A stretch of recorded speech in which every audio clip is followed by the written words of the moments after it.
வணக்கம் சுஜி. வணக்கம் சரண்யா. என்னென்ன சுஜி, இந்த கடந்த ஜனவரி மாதம் நமது நாட்டின் ஜனாதிபதி யாழ்ப்பாணத்துக்கு போயிருந்தார். அப்புறம் போனதோடு நிறைய விஷயங்கள் சமூக ஊடகங்களில் பகிரப்பட்டிருந்தது. அது தொடர்பாக பகிரப்பட்ட ஒரு வீடியோவை நம்ம செஞ்சுருந்தோம். அது தவறான புரிதல்களால் நிறைய பிரச்சனைகளையும் நம்ம சந்திக்க நேரிட்டிருந்தது. ஆனால் அதை பற்றி இப்போ பார்க்க தேவையில்லை. இன்னொரு விஷயம் என்னென்னா, இந்த ஜனாதிபதி ஜஃப்னா போயிருந்த டைம் ஒரு அதிசொகுசு வாகனம் ஒன்றில் வந்து போயிருக்கிறாருன்னு சொல்லி ஒரு புகைப்படம், அதாவது அந்த வாகனத்திலேருந்து அவர் இறங்குற மாதிரி ஒரு புகைப்படம், அதே போன்று அந்த வாகனத்தின் இலக்கத்தகத்தை கொடுத்து ஜனாதிபதி புதிதாக இறக்குமதி செய்த ஒரு அதிசொகுசு வாகனத்தில் யாழ்ப்பாணத்திற்கு போயிருக்கிறாரு அப்படின்னு சொல்லி தான் ஒரு விஷயம் பகிரப்பட்டிருந்தது. உண்மையிலுமே சுற்றி இந்த வாகனம் ஜனாதிபதிக்காகவே இறக்குமதி செய்யப்பட்டது. அதாவது தேசிய மக்கள் சக்தி ஆட்சிக்கு வந்த டைமில் ஒரு விடயம் தெரிவிக்கிறாங்க, இந்த மாதிரி இறக்குமதி செய்யப்பட மாட்டாது, பாராளுமன்ற உறுப்பினர்களாக இருக்கட்டும், அமைச்சர்களாக இருக்கட்டும், இந்த மாதிரி வாகனங்கள் எல்லாமே செலவுகளை குறைச்சி கொள்ளணும் அப்படின்ற மாதிரி. இப்போ இதனால தான் இது வந்து பேசும் பொருளாகவே மாறியிருக்கு. சரி, இது உண்மையிலுமே இவருடைய வாகனமா அப்படின்றத நாங்கள் பார்க்கணும். கடந்த ஜனவரி மாதம் 16ஆம் தேதி ஜனாதிபதி, அதாவது பொங்கல் டைமில் ஜனாதிபதி யாழ்ப்பாணத்துக்கு போகிறாரு. 16ஆம் தேதி அவர் நைனாதீவுக்கு விஜயம் செய்கிறாரு. நைனாதீவில் உள்ள நாகவிகாரைக்கு போகிறாரு. அங்கே போயிட்டு அந்த நாகவிகாரையிலேருந்து நைனாதீவு நாகபூஷணி அம்மன் ஆலயத்துக்கு போகிறாரு. இந்த டொயோட்டா லேண்ட் க்ரூசரில் தான் போகிறாரு. அது போகிறது உண்மைதான், அவர் லேண்ட் க்ரூசரில் தான் போகிறாரு. ஆனால் இந்த லேண்ட் க்ரூசர் வந்து அவருக்கு சொந்தமானதா அப்படின்றது தான் இங்கே பெரிய ஒரு பிரச்சனையாகவே போயிட்டுருக்கு. அப்படி பார்க்கும்போது இது தொடர்பாக ஆய்வுகள் மேற்கொள்ளும் போது நாங்கள் ஜனாதிபதி ஊடகப் பிரிவை தொடர்பு கொண்டிருந்தோம். அவங்க என்ன தெரிவிச்சிருந்தாங்க சொல்லுங்க? ஆமாம் சுஷி, அவங்க தெரிவிச்சிருந்தது என்னன்னா, இது வந்து ஜனாதிபதியோட சொந்த வாகனம் கிடையாது. ஜனாதிபதியின் ஊடக பிரிவு என்ன சொல்லியிருந்தாங்கன்னா, இந்த வாகனம் ஜனாதிபதியோட வாகனம் கிடையாது, இது வந்து நயனதீவு நாகதீப ரஜமகா விகாராதிபதி அவருடைய வாகனம் தான் அப்படின்ற சொல்லி ஒரு விஷயத்தை வந்து தெரிவிச்சிருந்தாங்க. அதன் அடிப்படையில் வந்து ஜனாதிபதி இவ்வாறு அந்த கோவில்களுக்கு சென்றதுக்கு பிறகு இந்த விகாராதிபதியின் நலத்தை விசாரிப்பதற்காகவும் அங்கே சென்றிருந்தார்னு சொல்லி ஒரு விஷயத்தையுமே வந்து இந்த ஜனாதிபதி ஊடக பிரிவு நமக்கு தெரியப்படுத்தியிருந்தாங்க. ஆமாம், அதே போன்று இந்த நாகவிகாரையின் விகாராதிபதி ஒரு காணொளி போட்டிருக்கிறாரு. ඇතියෙන් පෙන්වන කෙනෙක් තමයි නාගදීප හාමුදුරුවෝ කියලා කියන්නේ.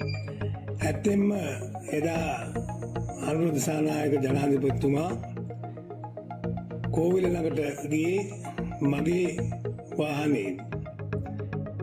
அந்த காணொலியில் அவர் தெரிவிக்கிற விடயம் என்னென்னா, நான் வந்து முன்னாள் ஜனாதிபதி மஹிந்த அவருடைய ஆதரவாளர் தான், ஆனால் சில தற்போதைய ஜனாதிபதி நாகதீப, அதாவது நாகவிகாரைக்கு வந்துட்டு அதுக்கு பிறகு கோயிலுக்கு போனது அந்த போன வாகனம் தொடர்பில் பல தவறான தகவல்கள் பகிரப்படுது. ஆனால் உண்மையிலேயுமே இந்த வாகனம் வந்து எனக்கு சொந்தமான வாகனம், அதாவது நைனாதீவு நாகவிகாரை விகாராதிபதிக்கு சொந்தமான வாகனம் அப்படின்னு தானே தெரிவிச்சிருந்து ஒரு காணொலி அவர் வெளியிட்டிருந்தார். அப்போ இது தொடர்பில் நாங்கள் மேலும் ஆராய்வுகளை மேற்கொள்ளணும். அப்போ அவருடைய ஃபேஸ்புக் பக்கத்துலேயும் அவர் இந்த வாகனங்களுடன் இருந்த பல புகைப்படங்களும் வெளியாகி இருந்துச்சு. ஆமாம் சுஜி, அந்த புகைப்படங்களை நம்ம பார்க்கக்குள்ள அந்த ஜனவரி 22ஆம் தேதி அந்த வாகனத்துக்கு முன்னாடி இருந்து ஒரு புகைப்படத்தை அவர் எடுத்து போட்டிருந்தாரு. அதன் மூலமாக வந்து இந்த வாகனம் அவருடையது அப்படின்றது வந்து உறுதியாகி இருந்தது. அதே மாதிரி தான் சுஜி, இந்த யாழ்ப்பாணத்தில் பெரும் சர்ச்சை ஏற்படுத்தியிருந்த திஸ்ஸ விகாரையின் கட்டுமான பணிகளை பார்வையிடுவதற்காகவும் அவர் சென்றிருக்கிறாரு. அப்போ அது சம்பந்தமான சில தகவல்களை வந்து நிறைய ஜேர்னலிஸ்ட் வந்து போட்டிருந்தாங்க. அப்போ குறிப்பிட்ட ஒரு ஜேர்னலிஸ்ட் அவர்கிட்ட எக்ஸ் தளத்திலையுமே வந்து இது தொடர்பான புகைப்படங்கள் காணப்பட்டது.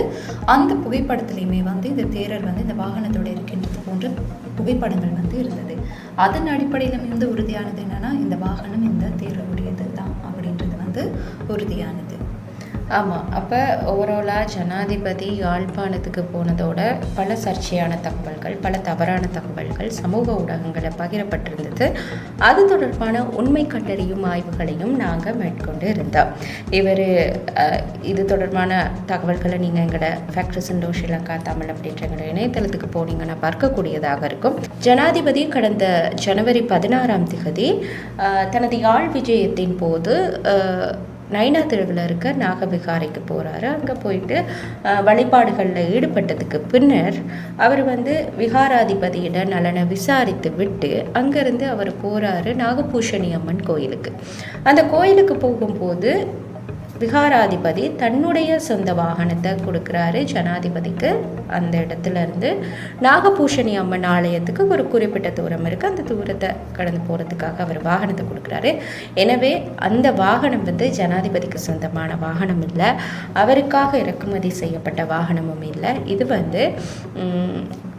நைனாதீவு நாகதீப விகாரையின் விகாராதிபதிக்கு சொந்தமான வாகனத்தில் தான் நாகபூஷணி அம்மன் கோயிலுக்கு ஜனாதிபதி அனுரகுமார திசாநாயக்க அவர்கள் சென்றார் அப்படின்றது எங்கள் ஆய்வுகள் மூலம் கண்டறியப்பட்டிருந்தது. ஆமாம் சுஜி. எனவே இது போன்ற பல்வேறு தகவல்கள் எங்களுடைய ஃபேக்ட் கிறிஸ்டண்டர் ஸ்ரீலங்கா அப்படின்ற இணையதளத்தில் காணப்படுது. இது தொடர்பான காணொலிகளுமே சமூக ஊடக பக்கங்கள்லையும் காணப்படுது இல்லையா சுஜி? கண்டிப்பாக. அது மாத்திரமன்றி நீங்கள் உங்களுக்கு ஏதாவது இது போன்ற கிளைம்ஸ், அதாவது இந்த விஷயம் உண்மையா இல்லைன்னா இது போய் இதில் ஏதாவது நம்ப முடியாத விடயங்கள் இருக்கா அப்படின்னு ஒரு சந்தேகம் இருக்கும். சில பதிவுகளை நீங்கள் பார்க்கும்போது உங்களோட சமூக ஊடக பக்கங்களில் நீங்கள் அதை எங்களுக்கு அனுப்பி இது தொடர்பான உண்மை கண்டறியும் ஆய்வுகளை மேற்கொள்கிறதுக்காக நீங்கள் எங்களுக்கு அதை அனுப்பி வைக்கலாம். அனுப்பி வைக்க வேண்டிய தொலைபேசி இலக்கம் 0771514696 என்ற தொலைபேசி இலக்கத்திற்கு அழைத்தோ அல்லது இந்த இலக்கத்தில் இருக்கும் வாட்ஸ்அப்பிற்கு அந்த கிளைம்ஸை நீங்கள் எங்களுக்கு அனுப்பியோ இது தொடர்பான உண்மை கண்டறிவும் ஆய்வுகளை மேற்கொள்கிறதுக்கு நீங்கள் எங்களுக்கு அதை அனுப்பி வைக்கலாம். எனவே மீண்டும் ஒரு நிகழ்ச்சியில் சந்திப்போம். வணக்கம்.